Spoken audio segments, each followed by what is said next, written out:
有的时候啊，我就想，咱们人活着到底是为了什么呢？到底最终的意义是什么呢？我认为应该是开心、自由。来，大家看看，我身后就是咱们中国10大最美雪峰之首南迦巴瓦。现在正是欣赏咱们西藏林芝雪山非常好的季节，咱们在神山脚下吃着火锅，唱着歌，这就是一种惬意，一种生活。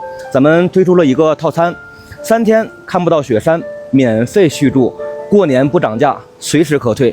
如果你来到了我们的索松村，你可以看到这样子的景色，在神山脚下，咱们一起吃着火锅，唱着歌。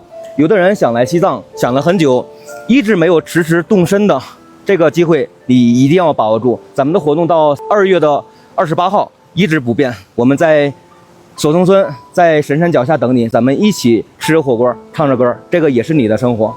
下边有券，赶紧囤起来。